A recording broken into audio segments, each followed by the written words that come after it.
listening to the Artist Podcast, where artists define what art is. How do you feel hearing yourself? It's different, It's different? Why is it different, man? but it's good. It's It's good? good. Yeah, man. All right. Hello, everybody. This is the fourth episode of the Artist Podcast, where artists define what art is. Our special guest today is Pierre Lewis. He's a poet. He's a man of many words, deep, impactful words. He has a great story. And Mr. Pierre, would you like to introduce yourself? Yes. Um, at the risk of being redundant, my name is Pierre Lewis, originally from Washington, D.C. Black man struggling to overcome adversity and the challenges of daily life. Spent a lot of years in prison, but most of my problems were self-induced. I don't necessarily blame other people for my bad decisions and choices. Right now, I'm trying to rebound and create a life for myself, pick up the shattered pieces and, tape them back together and keep moving forward. Right on, Mr. Pierre. Thank you. Thank you for sharing that. So being that this podcast is called the Art Is Podcast, what is art to you? Art to me is an expression of inner feelings and the things that I carry in my heart that words doesn't necessarily articulate. I write from a platform of convictions, and a lot of times I feel the way I feel, and the rationale for my feelings will come later. You know what I mean? So that's what art is to me, just an expression of those innermost feelings that words sometimes don't capture. And being words, are you currently working on anything poetry wise, Oh, creative wise, creative? well, currently I'm working on a documentary about homelessness, the dynamics of homelessness, the causes and effects, and the social perspective of conflict theory and social stratifications that put people in various classes. Why homelessness? Well, being from DC, I'm no stranger to homelessness, but when I came out of prison after doing 14 and a half years in federal prison, um, and seeing the extent of homelessness in LA, it just blew me away. I've never seen squalor and desperate people in such magnitude. So that made me, I've always been an advocate of social justice. So, that made me just wanted to get in where I fit in and do my part. Have you started a documentary yet? Yes, I have started the documentary. I have some great footage, and I wrote a poem about homelessness. And, you have to toe a fine line because a lot of the people that live on the street feel as if they're being exploited, you know. But on the other hand, I think society makes it easy for them to be homeless. I heard the mayor gave them tents. I didn't know where he thought that they were going to take the tents because there's no rural area other than the streets of downtown LA. They literally live on the sidewalks in tents. And, you have various organizations that feed them, that clothe them. So, um, in a sense, they make their situation normalized. The marginalized people, um, and the adverse circumstances under which they live are somewhat normalized. In a sense, what I'm saying Yeah. is, it's glad that you have people who are benevolent and have empathy and come down there and feed the homeless, but do you do them good or does it have an adverse effect on them and cause them to have a lackadaisical attitude about changing their situation? Does that make sense? No, it makes perfect sense. Because I feel like a lot of that's what happens like in third world countries where natural disasters happen. I think sometimes people do it out of kindness of good heart to donate $1, donate $2, sometimes even go there, but sometimes there's another reason for organizations, individuals, companies, corporations to be helping these individuals, and I think the human gets lost in all of it, Mm-hmm. and you said you were incarcerated. Did you feel like did that also as well happen where like you feel like having formerly been incarcerated or when you're incarcerated that they also looked at you as something else? Well, yes. Answer your question one word, yes. For better or for worse, my lifestyle in the streets and society prepared me for prison.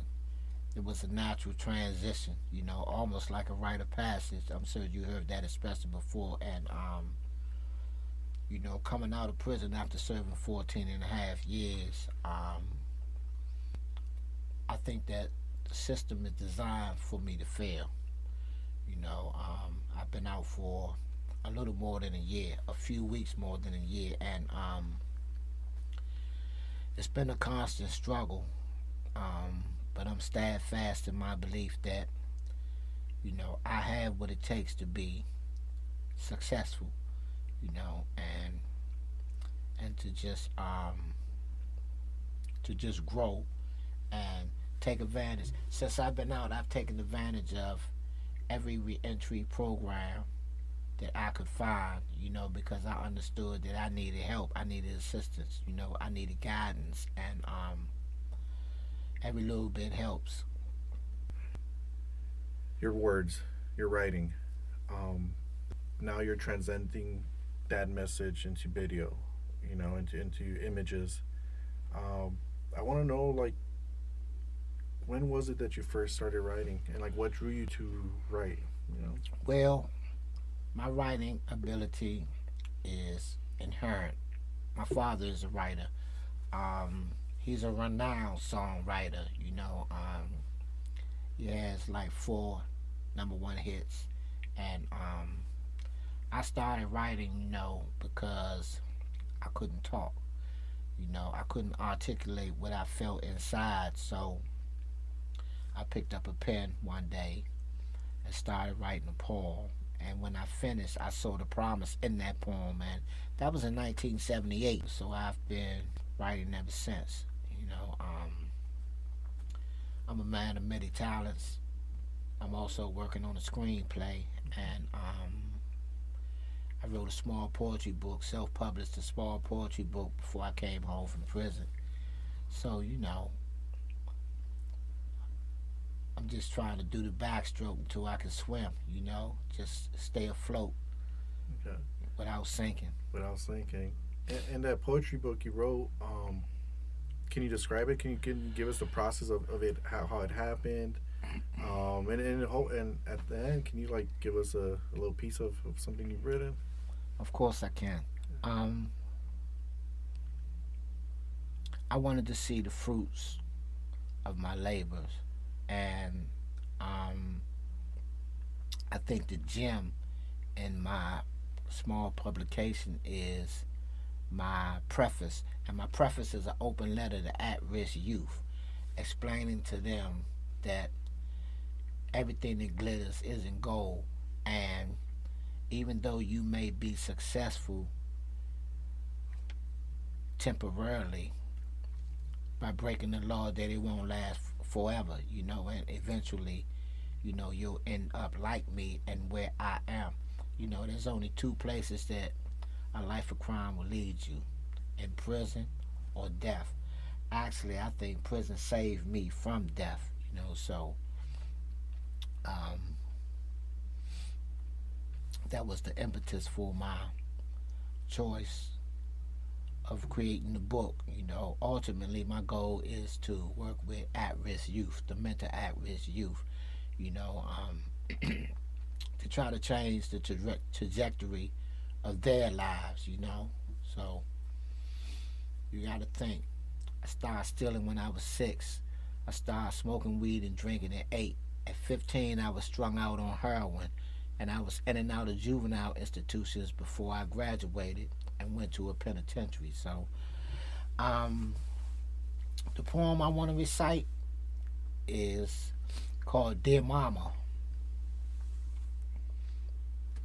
and it says, Dear Mama, I just wanted you to know that I understood too much too soon in life. I understood that at 16 you were literally a baby raising babies and that we were growing up together. I understood that you, Renee, and I were all we had. I didn't blame you when we were hungry. I didn't blame you when we were cold. We sat in front of the oven for heat and you created a whistling game with saltine crackers to keep us full and distracted. I remember when you went back to school and got your GED. We were proud of you. You went from Hex Warehouse to the Bureau of Engraving and Printing. And though we still live from paycheck to paycheck, somehow you wrestled the American dream from a ghetto nightmare. You provided us with all the things that we needed in order to succeed in life. You gave us examples of how our struggle forced in you patience, understanding, selflessness, tenacity, hope, and foresight. You didn't look around, you looked ahead. I understood and understand that struggle is the true architect of character. The character you epitomize is called motherhood. Damn. That's beautiful. Thank you. That's beautiful. Have you recited that to your mom? Oh yeah, of course, and she cried, you know. She cried, but you know, my mother was a baby raising babies. She was 16 years old with 2 kids, a middle school dropout, and sometimes she had to choose between feeding us and paying rent, you know. So life was what it was, and I understand that she did the best she could. In fact, she did an admirable job, and you know, it saddens me to know that I took her through the things that I took her through. You know, I got in trouble not because my mother didn't love me, but because I didn't have the proper supervision. You know, I was what you call a latchkey kid. My sister and I, you know, when we got up to go to school, my mother was already gone to work, and we came home to an empty house. So I had ample opportunity to run wild in the streets and to get in trouble. And, you know, that's what I did. Have you written about your childhood? Hmm? Have you written about your childhood? In spots, you know, sometimes, you know, the poems that I write will incorporate some of the circumstances that I went through as a child, you know, but no, not just totally straight, you know, about my childhood, but So what do you write about? Like what inspires you to write? um things that touch my heart, you know. Of course I write about love, I write about the struggle, you know, I write about conflict, you know, adversity, hope, um, and promise. Why promise? Well, promise and hope are synonymous, you know. If there's no promise, if you can't close your eyes and at least imagine a better day, a brighter day, then you have no hope, you know. So I just believe in I believe in second chances, and I believe in my potential, you know. My biggest obstacle sometimes is with me, you know. If history is any indication, sometimes I'll make poor decisions, you know. So I have to stay on top of my game and on top of me in order to make sure I stay focused and keep moving forward. Since I've been out of prison, when I was in a halfway house, I had a choice. either work in a warehouse or construction or go to school. I was involved with this um, reentry program called PV Jobs, and they had a HATS program which directed me to school. I literally went from convict to college student. I took a college. I came to the halfway house in June of 2019. I took a college prep course in July, and in August I started school at Los Angeles City College. You know, my major is addiction studies. I like to be a drug counselor, and I maintain a 4.0 GPA. So um, I proved to myself that I could do it. That's actually where I met you, Pierre, man. And when I met you from right from the jump, I knew you have power in those words, you know, because they come with so much lived life, you know. And I see you, and from talking to you previously, like I hear snippets of your story, and I also hear I've read snippets of your story through poetry. But I'm excited for like what the future holds, you know, and I feel that for me, art, true art, people connect with it because the person making the art is honest in their process and is honest in the delivery and is honest in with their work because they're putting their heart and their soul into whatever it be, a song, it be a painting, it be whatever it is. And I feel like your poetry hits on many aspects, you know, and when of life and of struggle and of pain and of overcoming things. There's two writers that they always compare, like Hemingway and Faulkner. They say like Faulkner, he elaborate words, long sentences, but Hemingway, the power in Hemingway, he didn't do that. He kept it simple. He kept it simple, and I feel like, do you want to talk about that with your writing? Like I feel like you keep it simple for everyone to understand. Yes, and I'm big with that. I don't write abstract poetry. I don't think a person should have to work to understand my work. So I try to keep it contemporary and use ordinary vernacular, to keep people connected and to kind of draw that straight line from point A to B. My poems generally tell a story. There's a start, there's a middle, and there's a finish. I like to be concise and have continuity, because it helps the reader. I think the reader appreciates that. And for those that aren't readers, is there any other poem you would like to share with us? I have many. Yes. I want to recite this poem called Black Snowflake, right? And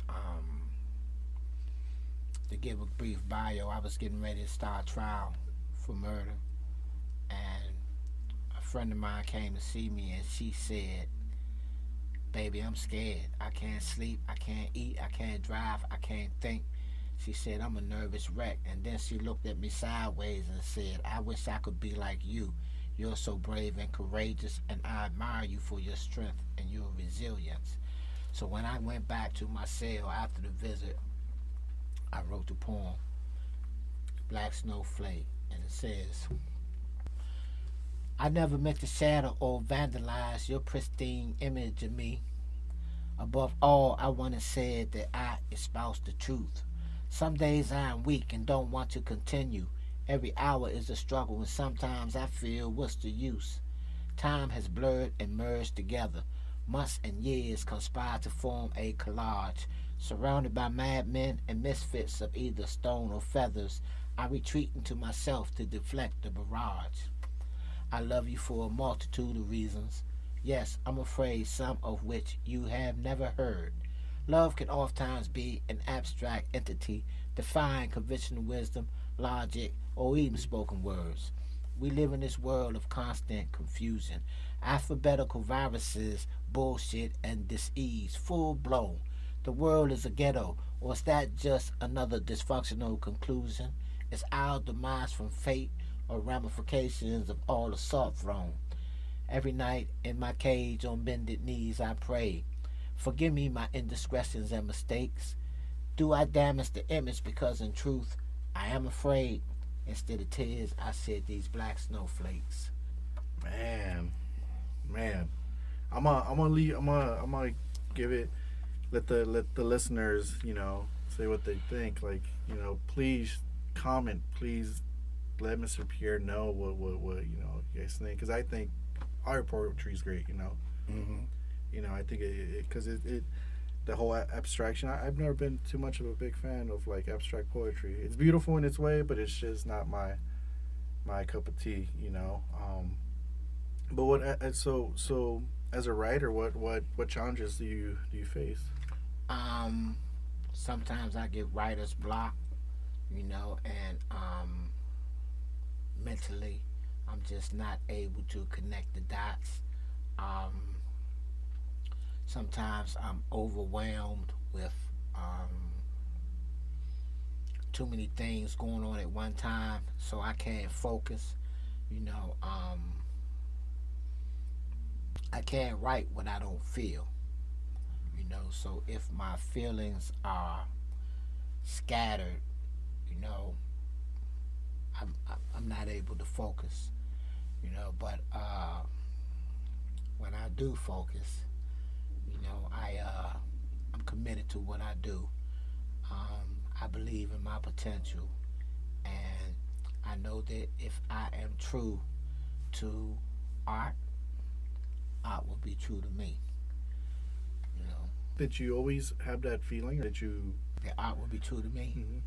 Mhm. Um, I've always felt that way. I always felt that I had to believe in myself, keep my eyes on the prize, and constantly revamp and restructure my perspectives in order to see my work transform into something beautiful. So I'm always looking for different avenues to enhance what I do. You know, And I had a question for you. Like, you were incarcerated for those number of years. Was writing for you something to escape, elevate yourself, or to just entertain yourself? oh, a combination of all of them, but to escape.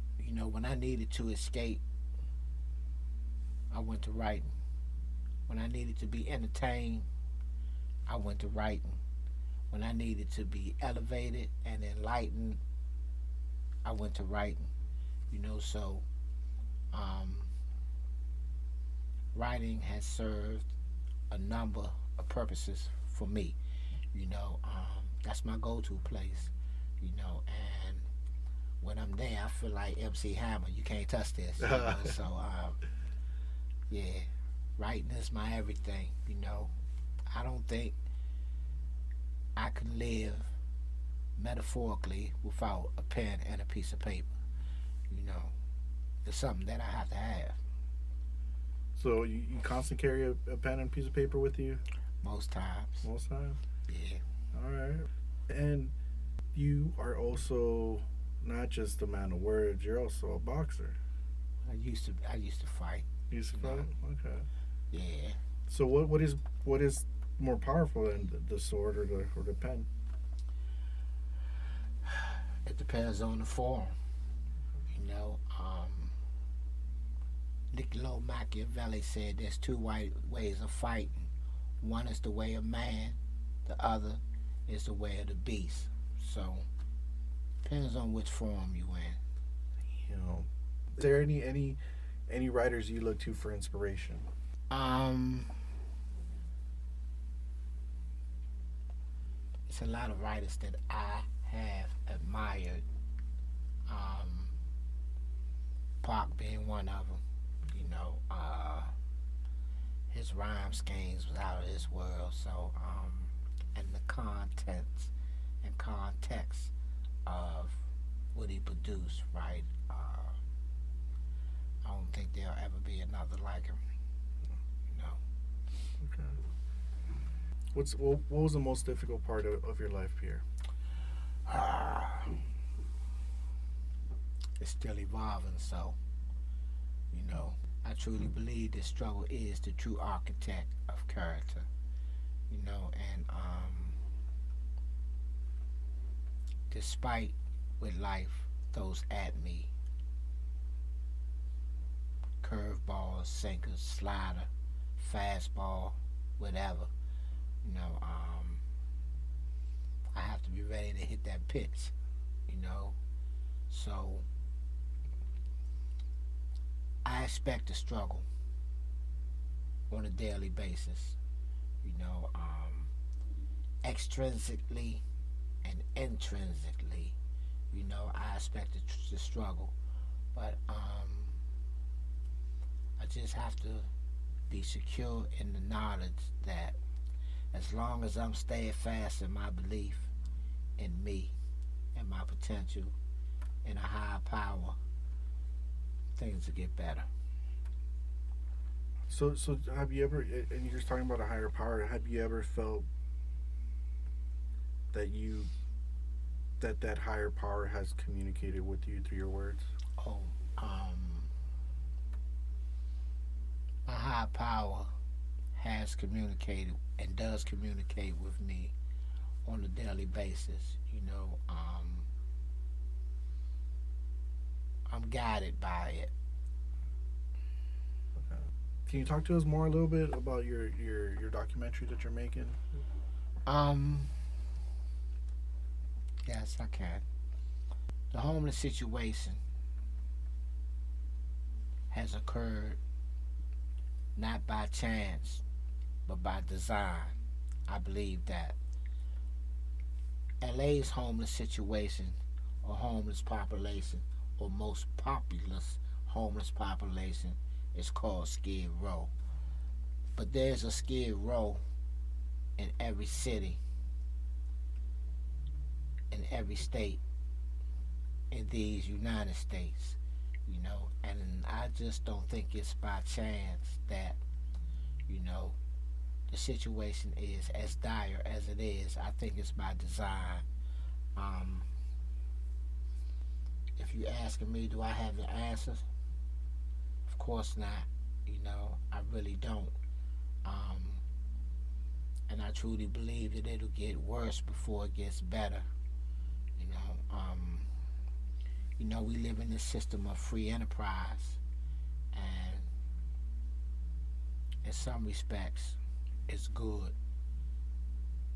but in other respects, maybe socialism would. I think it needs to be a balance of the two. You know, um, it's tough. And what do you hope to gain from you and the viewers from your documentary? Um, I just hope to gain and to impart a understanding that there's more to this than meets the eye. And I think the general consensus is that people who are homeless either want to be homeless or that they're homeless due to a substance use disorder, which is not necessarily true. In the 1980s, Ronald Reagan defunded the mental health programs, and they literally put those people out of institutions onto the street. And if you go where there is any congregation of homelessness, of homeless people, then you'll see people who obviously suffer from mental instabilities. And you don't need a PhD, to figure that out. So, I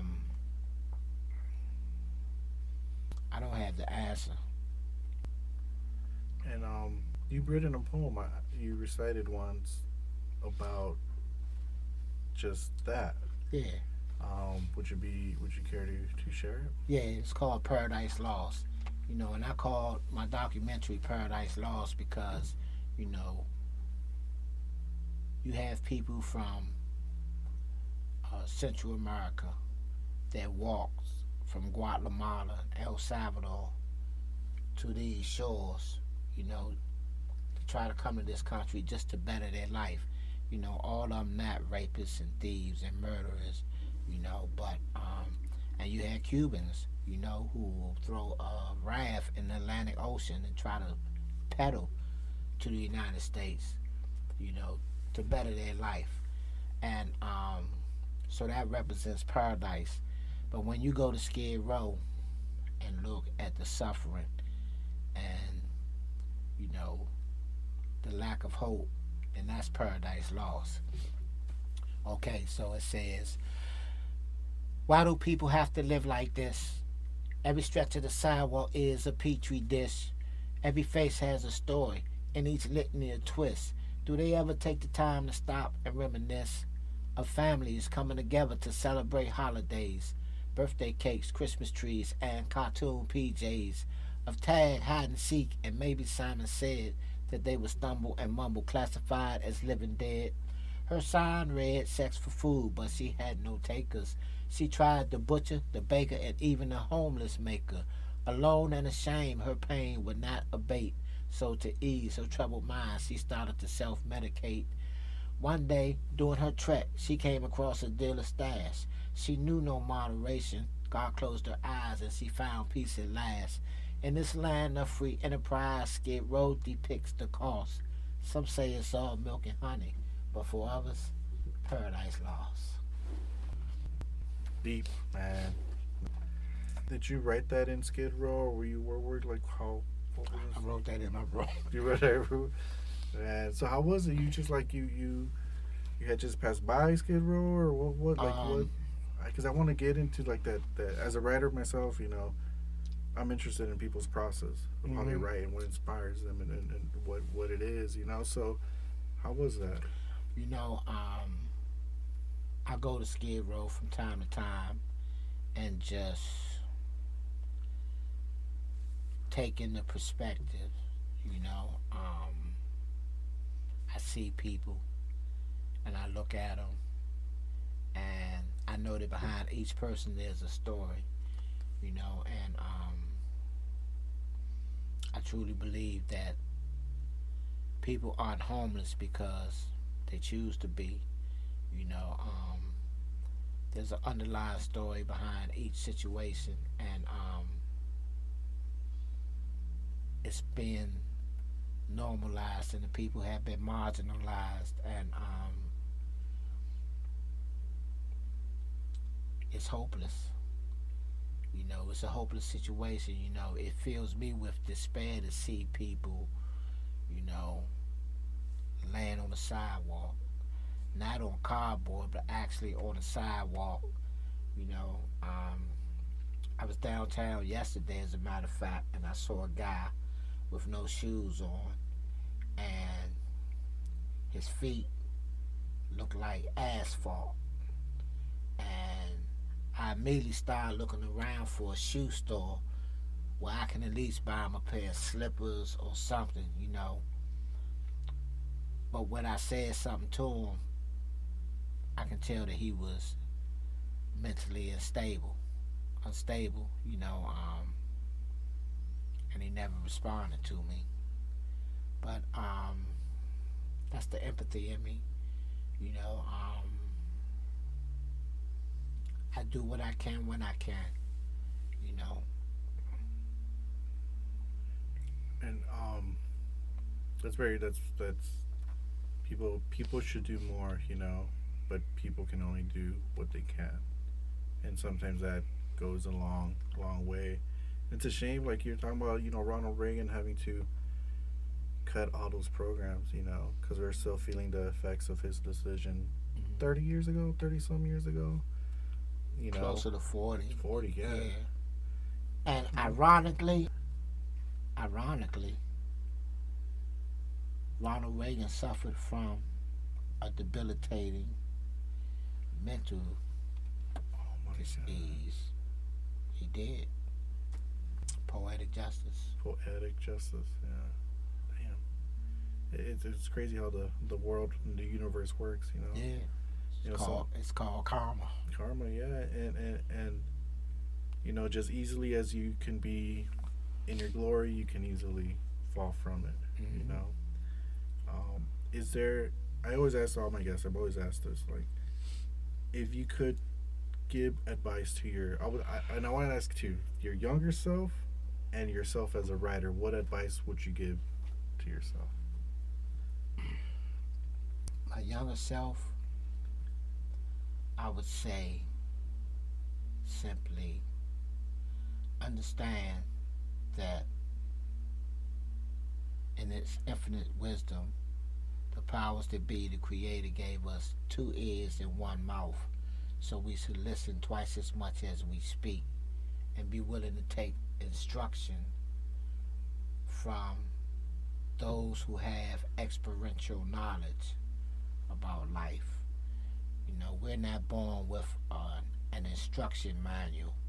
You know, um, we learn through trial and error unless we are open to taking instruction from our elders and the people who have lived before us and been through similar situations. What I would tell myself as a writer is never stop trying to perfect what you do, and devote time to your craft and the art, because if you're good to the art will be good to you. For example, I use my father as a prime example. My father never wanted to be anything other than a writer. You know, um, he wrote this song for the Silvers, Boogie Fever and Hotline, that were both number one hits. He wrote Heaven Must Be Missing an Angel for Tavares, and he wrote Back Down Memory Lane for Minnie Riperton, right? Four renowned songs, and he let nothing or no one deter him from his goal. He has a middle school education, but um, each time I talk to him, he imparts so much wisdom, and he's a living example of being steadfast in his belief that he could do what he did. And is there any advice you would want to give the listener? Um, I just appreciate your time. Um, Thanks for tuning in. And if you ever see me anywhere, I'm approachable. So say hey. There you go. Once again, thank you, Mr. Pierre, for being here with us at the Artist Podcast. Thank you guys for listening. Please drop some comments. Mr. Pierre will read them. I'm gonna put his links, his handles, so you can see him on Instagram, on Facebook, and send him a message so he can tell you more about the documentary. All right. Okay. Until next time, guys, take care. Bye.